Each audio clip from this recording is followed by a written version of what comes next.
We focus on history, culture, religion, art, social, and philosophy of Nusantara.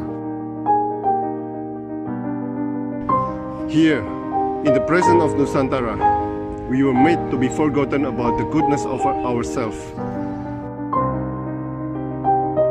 Because negativity seems to be more interesting for us. Now, I'm Sutoyo Raharto and friends assist you to remind you, to awaken you that we still can find the gems of Nusantara. They are the great sights of Nusantara.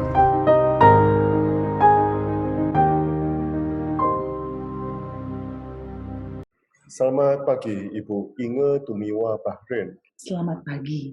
Penulis unschooling, Eating Clean and Mindfulness Enthusiast, penulis Eating Clean and Mindfulness Parenting Books, Certified Life Coach, founder Project Eating Clean. Nah, Bu, berkali-kali kita ngobrol atau melihat atau membaca Eating Clean. Eating Clean ini affect everything, atau mindfulness affect everything. Silakan. Gimana maksudnya pertanyaannya? Eating clean affects everything in life? Ya, atau mindfulness affect everything in life. Which one come first? Oh, sebenarnya basisnya adalah mindfulness berarti. Mindfulness. Dimana hidup itu sederhana saja, tidak usah berlebihan, tidak usah ekstrim, tidak usah obses, tidak usah paranoid, wajar-wajar saja, selalu ingat batasan, selalu jaga perilaku, ya kan ya, mindful aja. Tapi saya memang dalam hal pola makan, memilih mindfulness-nya dengan prinsip-prinsip eating clean.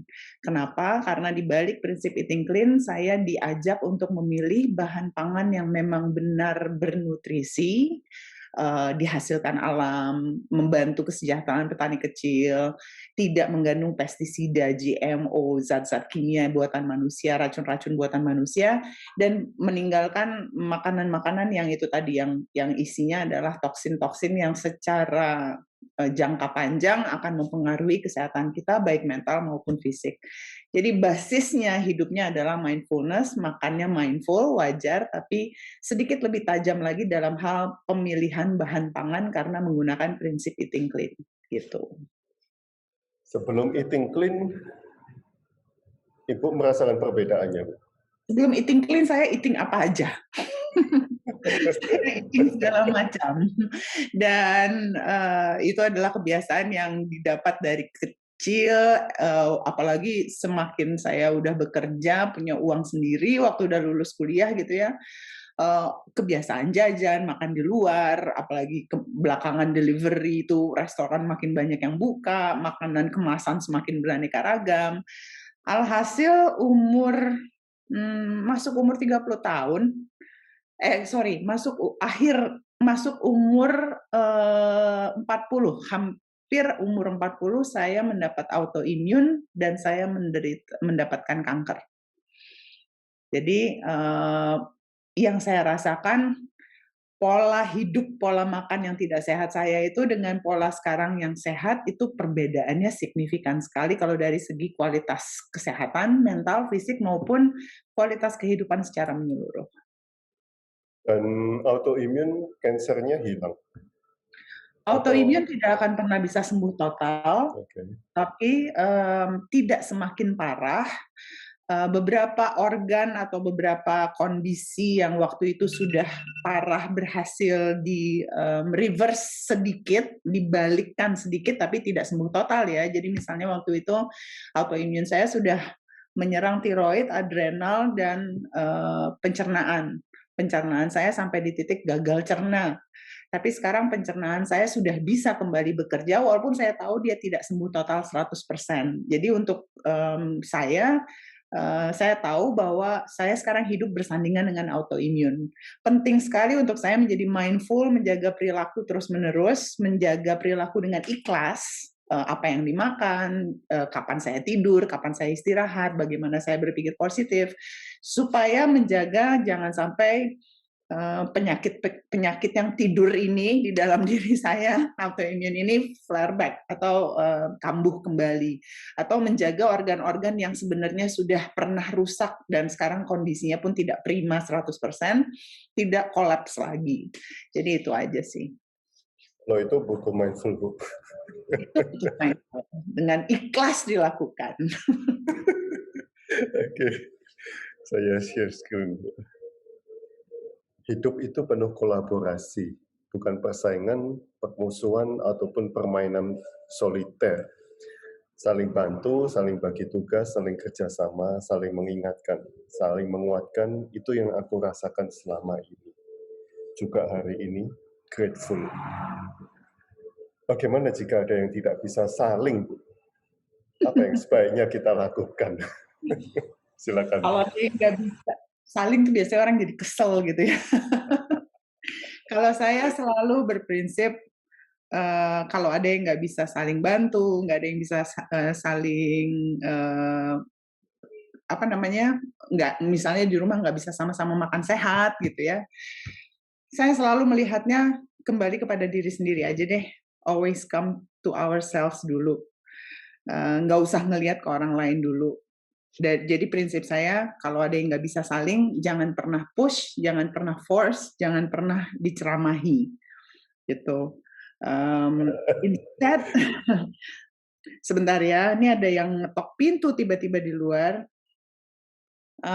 Instead daripada memaksa, daripada menceramahi, saya akan memilih, dan saya mengajarkan anak-anak saya juga sama, untuk understand bahwa setiap orang berbeda. Yes, of course, kita pengennya orang melakukan hal yang baik semua, tapi we need to understand. Kita harus mengerti bahwa orang punya latar belakang yang berbeda, orang punya kondisi kehidupan yang berbeda, punya beliefs yang berbeda, ya kan? Kemudian, kalau memang kita ingin mempengaruhi seseorang dengan sesuatu yang baik, instead of ceramah, saya memilih untuk inspire aja. Inspire melalui action kita sendiri dan kata-kata kita sendiri. Jadi, kata-kata kita tidak ditujukan ke orang ini ya, tapi lebih ke kata-kata baik dalam kehidupan sehari-hari yang membuat orang tuh berpikir, oh bisa ya berkata-kata tuh seperti itu, oh bisa ya membantu orang berkolaborasi tuh hanya dengan mengucapkan hal seperti itu. Jadi mencontohkan lewat action dan kata-kata. Kemudian kalau di anak-anak saya, di keluarga saya, untuk membuat mereka saling kerjasama, saling ngingetin, itu lebih menggunakan kindness dan gentle approach aja. Jadi basicnya selalu adalah love, sayang, tapi tidak ada paksaan.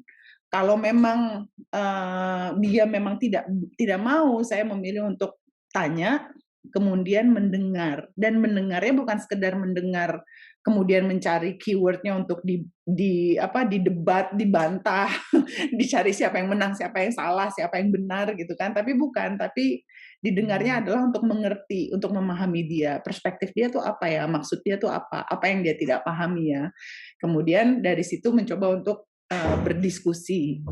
Dan kalaupun akhirnya saling ini, bentuknya kan beda-beda ya, setiap orang saling kolaborasi, saling kerjasama, tapi kan bentuk sumbangsih setiap orang tuh akan berbeda. Nah di sini penting banget untuk kita tuh tidak mengeneralisasi, tapi acknowledge semua positive action sekecil apapun bentuknya berbeda-beda, itu harus di-acknowledge. Ini penting banget supaya orang yang tidak terbiasa saling ini kemudian menjadi senang, action aku walaupun berbeda dengan yang lain tapi it still matters loh gitu loh, buat orang lain tuh dihargai. Acknowledge positivity itu penting banget. Dan satu sih yang aku sangat tekankan ke diri aku juga ke anak-anak, jangan diam aja. Stand up, be critical. Jadi kalau ada yang nggak saling, be critical about it, say something, tapi tidak harus kasar, tidak harus berantem, tidak harus meresponnya dalam cara yang negatif gitu ya. Tapi kita nggak boleh diem aja. We have to say something about it gitu loh. Dengan harapan ada sesuatu yang men-trigger si orang yang bersangkutan untuk dia berpikir lebih dalam gitu. Tapi jangan panjang-panjang, jangan ceramah panjang-panjang. Itu ada triknya untuk komunikasi seperti itu. Oh, I need to learn a lot from you, Bu. Okay, next one. This one is amazing. Something incredible happens when collaboration happens the way it's supposed to happen. When everyone involved is equally invested in overall purpose and goal, and everyone equally do their best to supports each Ya, betul. other. Yeah. How to influence everyone to involve equally, Bu? What do you do Nah, usually? Silakan. pertama-tama saya ingin mengajak semuanya di sini menyorot kata-kata equally-nya dulu deh. Okay. Equally bukan berarti bentuknya sama. Jadi how to get everyone involved equally, bentuknya, waktunya, jumlahnya, ukurannya belum tentu sama. Equal itu belum tentu sama, ya. Involvement dalam sebuah kolaborasi itu harus sangat beraneka ragam. Kalau anak saya tuh membuat kolaborasi graffiti misalnya, ada yang jagonya bikin icon, ada yang jagonya membuat batiknya, ada yang jagonya membuat hurufnya, dan akhirnya jadilah sebuah piece yang sangat kaya karena mereka menuangkan kekuatan mereka masing-masing. Tapi itu indahnya kolaborasi. Perbedaan dari kekuatan itu untuk mencapai tujuan bersama, nah itu yang membuat kolaborasi itu baik. Jadi equal itu tidak berarti kita semua harus menyumbangkan sesuatu yang sama gitu ya. Nah, apa yang biasanya saya lakukan supaya kalau di rumah saya, anak-anak saya tuh menyumbang dalam berkolaborasi menyumbangkan kekuatan mereka. Yang satu, pahami dulu bahwa setiap anak berbeda, setiap manusia berbeda. Jadi tidak ada lagi generalisasi bahwa semua harus ngebantuin mama masak berarti semua harus bisa motong, harus bisa ngulek gitu ya. Tapi enggak, ada anak yang jagonya motong, ada anak yang jagonya nyuci piring, ada anak yang jagonya misalnya adalah ngebumbuin. So itulah kekuatan yang dibawa oleh masing-masing orang. Menerima aspirasi itu kuncinya gitu. Kemudian hargai kemampuan masing-masing orang ini, jangan di-compare. Kamu kok nggak bisa motong, kakak kamu bisa motong, kok kamu nggak bisa nyuci piring, jadi jangan di-compare tapi accept and respect, hargai kekuatan masing-masing ini. Terus untuk bisa bikin semua involve, yang penting tuh bukan instruksi, bukan ketakutan, bukan paksaan, tapi kalau buat saya yang penting adalah we have good connection.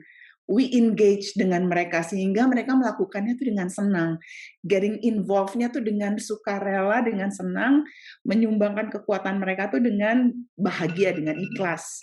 Jadi bukan karena ketakutan. Terus drop expectation. How to get everybody involved? Drop expectation, jadi nggak ada yang diharapkan, pokoknya kalau kita nanti kerjain bareng, nanti hasilnya akan begini, terus kamu nanti akan bisa begini, kamu akan meraih ini. Enggak, saya menjadi orang yang sangat drop my expectation. Hey guys, saya bilang ke anak-anak, yuk kita begini yuk bareng-bareng. Jasi kamu bawa apanya, Daniela ngapain ya, kakaknya satu lagi ngapain. So let's do this, let's have fun. Hasilnya nanti gimana, we don't know, ya kan?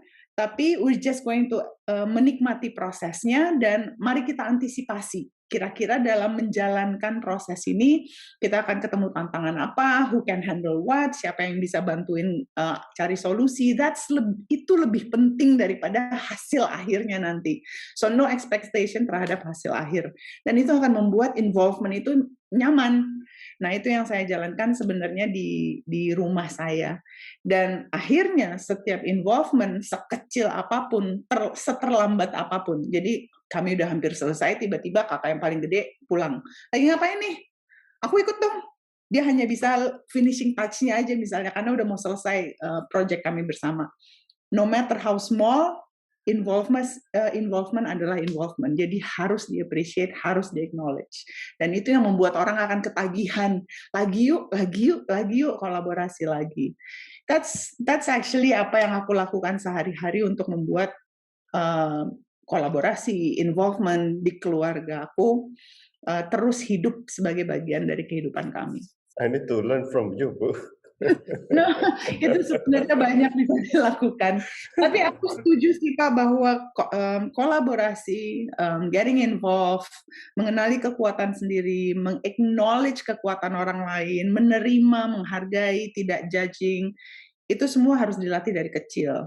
harus dilatih lewat kehidupan sehari-hari. Jadi, yes, it's very important untuk parents mengajarkan ini semua ke anak-anak, dan parents melakukan itu sebagai contoh kepada si anak-anaknya. Stand stand up for yourself. Oke. Iya. Adalah ajaran ayah kepada Anda sejak kecil. Tembok apa yang Anda telah runtuhkan untuk prinsip ini? Silakan. Jujur, lebih mudah sebenarnya hidup itu ngikutin arus, ngikutin stigma ya, untuk menghindari potensi konflik. Tapi buat saya kenyataannya, dari kecil saya diajarin ayah saya, kalau kita terbiasa dengan sikap mengikuti ini, tidak berbicara apa yang ada di dalam diri kita untuk kebaikan kita dan kebaikan keluarga atau orang lain bahkan, ini malah membiarkan orang lain menginjak-injak kita dan bahkan mengatur dan menekan hidup kita. Ujung-ujungnya kita nanti stres, nggak bahagia gitu kan, nggak percaya diri, nggak mandiri. Saya bersyukur banget ayah saya mengajarkan saya untuk stand up for myself dari kecil. Kepada siapa saya stand up duluan? Waktu kecil saya diajarkan untuk berani stand up for myself kepada orang tua saya sendiri. Jadi ayah saya sangat men-encourage saya untuk mendebat dia. Kalau kamu nggak setuju sama papa, tell me, kata dia. Kalau kamu nggak mau disuruh A, bilang. Jadi nggak jauh-jauh. Dia bangun budaya stand up for myself itu di rumah, anak-anaknya boleh berargumen, boleh berdebat dengan orang tuanya sendiri. Berkat ajaran ini, saya bisa satu menemukan kekuatan saya sendiri. Oh, ternyata saya orangnya bisa public speaking. Oh, ternyata saya misalnya gitu ya. Terus saya menjadi punya rasa percaya diri yang jauh lebih baik. Over time, rasa percaya dirinya lebih meningkat. Terus saya jadi mampu mengendalikan hidup saya. Dan saya punya keberanian dalam menjalankan hidup, dalam mendesain hidup, dalam melakukan passion. Karena terbiasa untuk berpikir untuk diri sendiri, memutuskan untuk diri sendiri, dan kemudian follow through, kan gitu kan. Nah, yang di stand up tuh apa sih? Yang dibela tuh apa? Yang diajarkan ayah saya dari dulu dan yang diajarkan kehidupan kepada saya. Ayah dan ibu saya meninggal waktu saya umur 19 tahun. Ayah saya meninggal waktu saya umur 17, ibu saya umur 19, jadi saya yatim piatu sejak umur 19 tahun.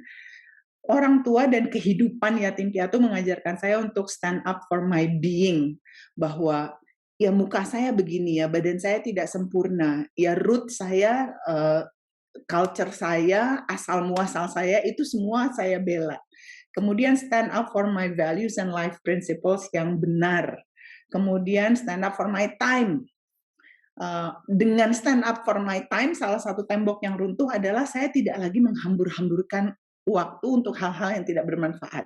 Jadi saya bisa sangat memprioritaskan hal-hal penting dalam hidup saya. Teman saya sekarang misalnya bilang, yuk nongkrong sini, nongkrong sana, saya akan bisa bilang, nope, my time is too precious. Aku mendingan spend time dengan anak-anak aku misalnya, karena mereka kebetulan lagi di rumah. So, hal simple, stand up for my time. Tembok apa yang runtuh? Tembok, misalnya, tembok saya disemena-menakan oleh teman. Teman lebih menghargai saya karena mereka tahu Inge nggak akan buang-buang waktu dia untuk hal-hal yang tidak ada gunanya.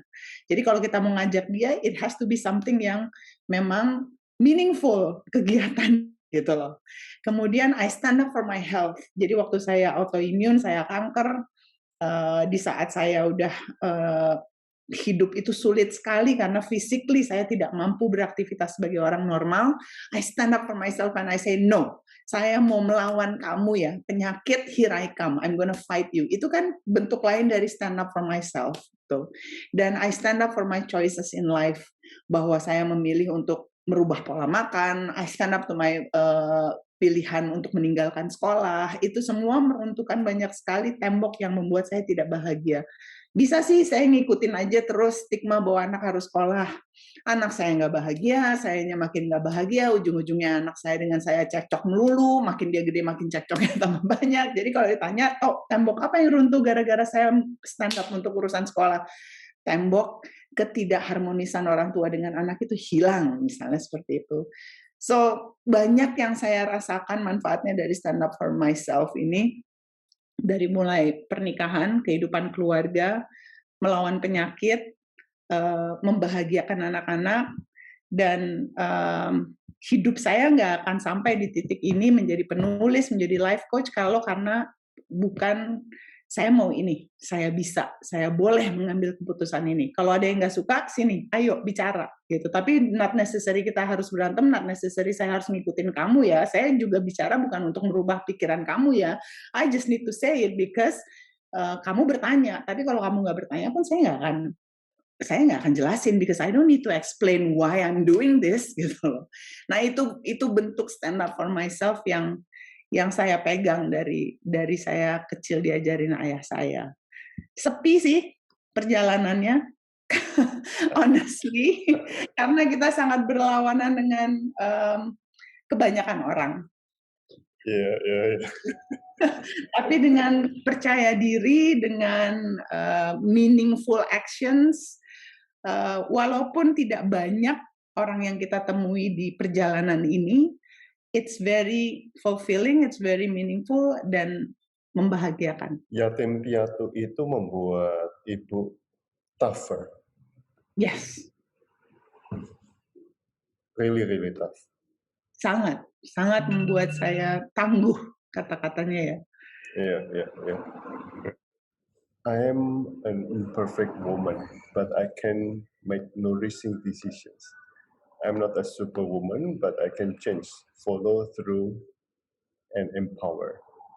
I am me, alive, and it's enough. How did or how do you deal with separation? How to be aware that everything comes and goes? Silakan. Separation di sini yang dimaksud adalah perceraian, divorce. Yatim piatu awalnya umur 17, umur 19, lalu kakak. Divorce. Saya juga pernah mengalami divorce. Oke, so saya mengalami berbagai separation dalam hidup. Yang saya pegang terus-terusan untuk melewati susah ya, kehilangan orang tua, kehilangan pasangan hidup, kakak juga saya juga meninggal kanker gitu ya. Yang saya pegang banget adalah berpikir positif. Susah sekali, tapi harus bisa. Jadi jangan menyesali yang udah terjadi, lebih mengevaluasi, lebih refleksi, lalu ambil pelajaran.